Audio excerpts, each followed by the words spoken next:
그 관리는 어떻게 업체를 선정을 한 거야? 예, 좀 찾아봤는데 그게 한 몇 많지는 세대? 않대. 12세대. 그러면 우리 일반 빌라 정도 크기라고 맞아요. 생각하면 근데 되네. 9층까지 있으니까 한 층에 막 하나씩 오피스텔이 있어서 그 높이는 위에는 좀 또 큰 높고. 평수도 있고 예, 하니까. 그럼 12세대 하는데 관리 업체 저는 한 번도 경험이 없어서 그거 어떻게 좀 알아보고 그러면 이제 시세가 봤는데 평도 좋고 규모도 있고 그럼 시세가 기본 관리비가 64만 원 정도 나와요. 그러면 한 세대당 한 5만 원 돈? 근데 이제 면적별로 해가지고 1.5룸은 4만 원 초반, 작게? 그다음에 큰 평수는 한 2배 정도 되거든요. 8만 원 정도. 소방 선생님이 좀 유리하게 하셨나 봐요. 보통 그렇게 한다고 그러더라고요. 업체 섭외해서 그 사람이랑 얘기하고 그분이 다 알아서 또 봐주시고 뭐 하니까 뭐 계속 머릿속에 신경은 쓰이지만 그래도 그렇죠. 제가 딱히 해야 될 거는 머릿속에 잘 정리만 하고 있다가 적소에 맞아요. 연락하는 것만 순서만 맞아요. 잘 맞춰서 하면 되는 거니까. 그러니까 여쭤보고 싶었던 게 선생님 전업 투자자는 아니잖아요. 네. 일도 하고 그래서 최근에 이게 다 최근이잖아요. 그러니까 좀 지금 정신이 없어. 그러네. 여러 개 정리하느라고. 받은 거니까.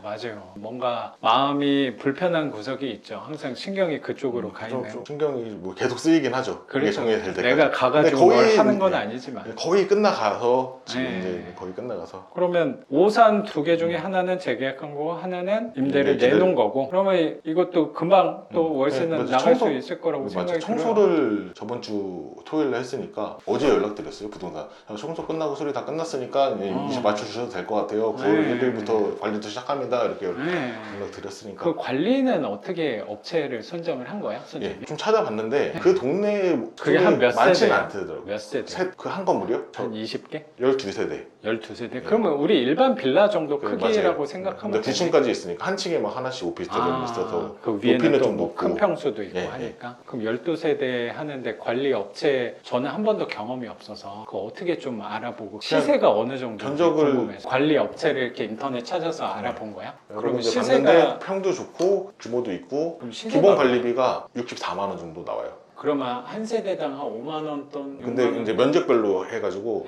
1.5룸은 4만 원 초반, 작게? 그다음에 큰 평수는 큰 평수는 한 2배 정도 되거든요. 8만 원 정도. 소방 선생님이 좀 유리하게 하셨나 봐요.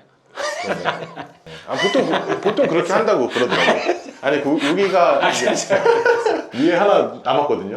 700일 오피스텔. 네. 그거 제가 웬만하면 한번 해보려고. 그럼 큰 거? 예, 웬만하면 하나 해보려고. 관리단이 규모가 있는 업체를 찾아보니까 한 12세대에 60만 원 돈? 한 달에? 거기서 해주는 게 승강기 관리, 뭐 안전점검도 해야 되고 예, 뭐 다 공용 전기 뭐 예, 그런 거 공용 전기 다 관리해주고 소방 안전 소방법 그 한 명 있어야 네네네네. 되는 건물이거든요.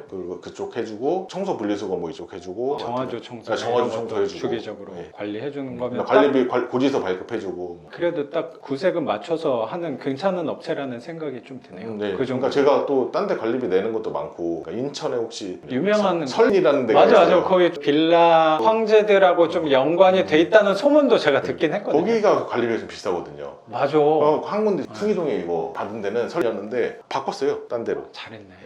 제가 뭐 주대에서 한 건 아니고 너무 그래서 좀 관리비 너무 낮췄어? 비싸다. 훨씬 싸졌어요. 훨씬. 원래 한 8만 원 나오던 게 한 5만 원. 그러니까 8만 원 나오던 데가 그냥 엘리베이터 한 대 있는 거. 네, 엘리베이터 하나 있고. 한 대 있는 데인데 8만 원이면 꽤 비싼 편이긴 하네. 그래서 선생님은 찾아보니까 그 정도면 합리적이다. 그 정도 관리해 주는 거면 딱 신경 쓰지 않아도 될 그래서- 부분을 잘 관리해 준다는 생각이 예. 들어요. 애초에 제가 뭐 당연히 누가 나서서 승강기 안정점검 뭐 이런 거 다 하면 또 싸겠지만 그거 그렇지. 누가 할 사람이 없잖아요. 그렇죠. 사실. 우리가 거기에 산다면 또 모르겠는데 업체 통해서 하는 게 더 합리적이지 그 않을까 정도면 생각이 네, 들어요. 그렇게 해서 관리단을 꾸려서 제가 대표예요.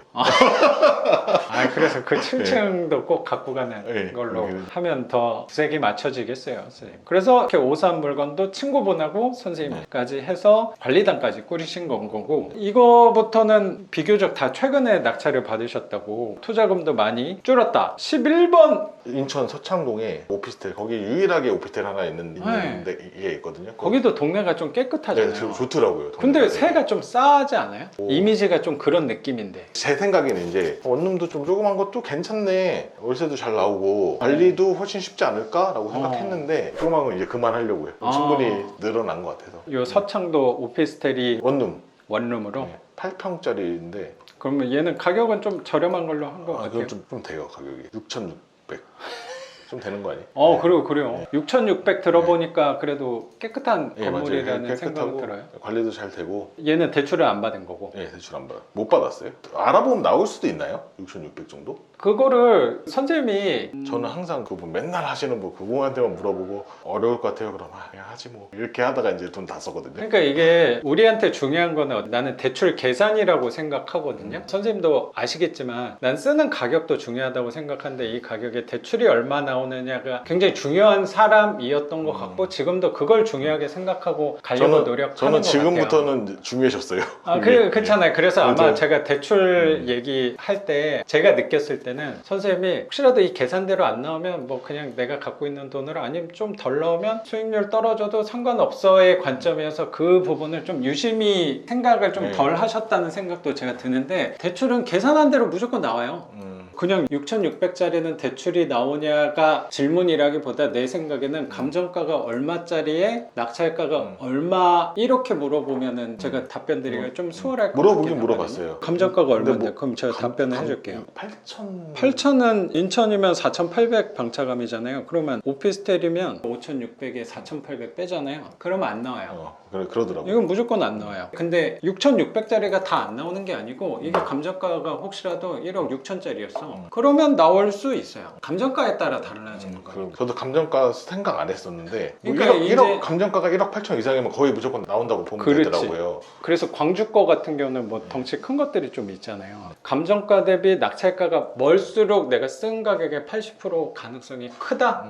이 정도는 갖고 가면 좋을 것 같아요. 6,600에 받았다고 안 되는 건 아니에요. 감정가가 좀 적은 물건이어서라고 생각이 들어요. 그래서 선생님이 이제 대출에 대해서 중요성을 좀 생각하고 간다고 마음을 먹었다면 너무 조그만 덩치는 오히려 돈이 더 많이 되는 거예요. 그러니까 너무 조그만 거는 그냥 내 돈 다 넣고 해야 그렇지. 되더라고요. 그러니까 싼 게 사실 부담이 없잖아요. 안 되면 뭐 내 돈으로 하면 되지까지가 이때까지 마인드였는데 이제는 좀 힘들어졌어요. 일반적으로 투자를 시작한 사람들은 투자금이 상대적으로 더 있잖아요. 그럼 물건을 늘려나갈수록 투자금이 선생님만 그런 게 아니고 우리 물건은 내 돈을 일부를 넣고 대출도 받고 결국에 내 돈이 계속 들어가 있다 보니까 그럼 내 투자금이 점점 줄는 건 당연하다고 생각하거든요.